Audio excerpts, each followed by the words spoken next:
So this is again in response to a question that was asked to me in one of the forums, and I thought that if I answer it through this medium, it will cover a larger audience.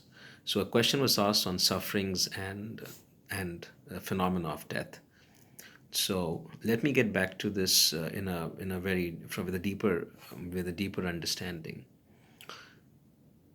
Suffering happens because you're clinging onto something which is not real, and if you think that you are body mind, then you are subject to sufferings, because pain is to body and suffering is to mind, and beyond that there's nothing. So actually a fundamental reality is beyond body and mind, which I have said in my earlier videos. And if you cling on to something, it's like, which is itself is in a process, then suffering is bound to happen.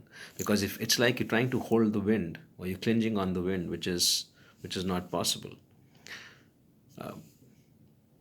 There is no absolute permanent reality, in a sense that there's no absolute permanent identity.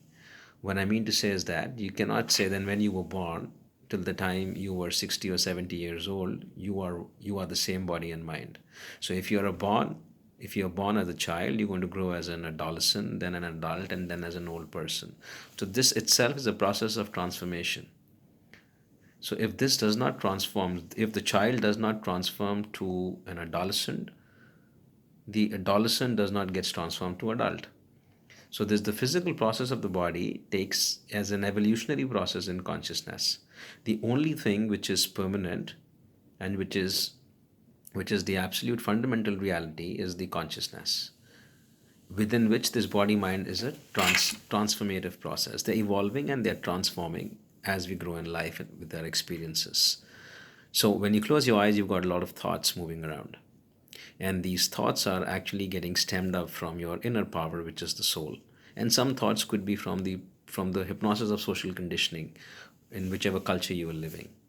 And when you open your eyes, you action these thoughts through your physical body and mind and what you call it as life or the experiences of life.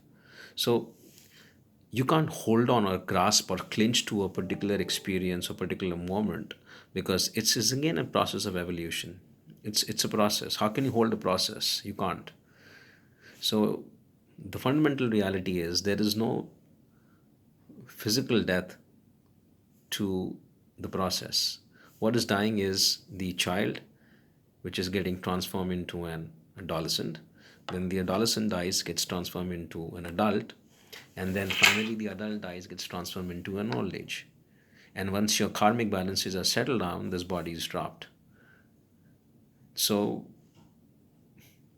the point which you understand is what exactly is permanent is only the consciousness. And when I say it's consciousness, consciousness is where this entire universe is evolving as an experience in that consciousness.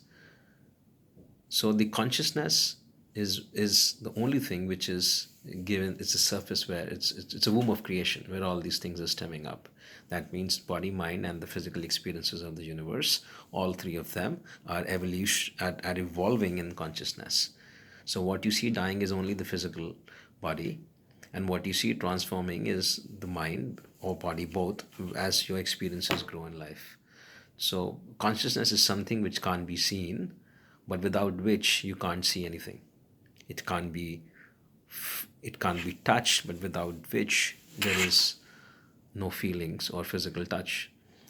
It is something that cannot be witnessed through physical eyes, but without which there is no cognition.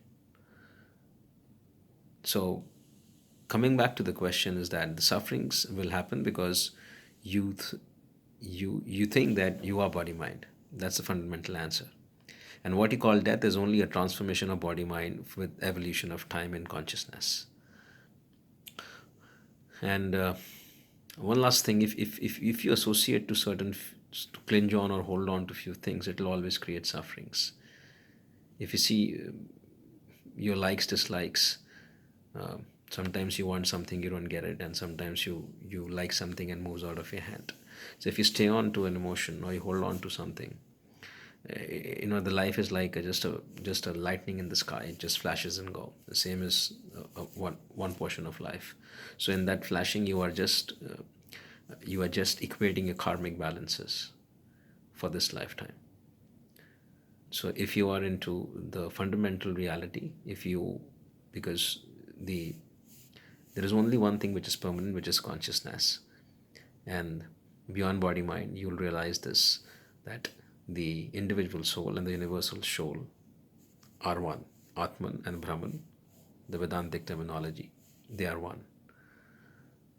So be in that state of grounded in be grounded in that state of fundamental reality, then these things don't bother you.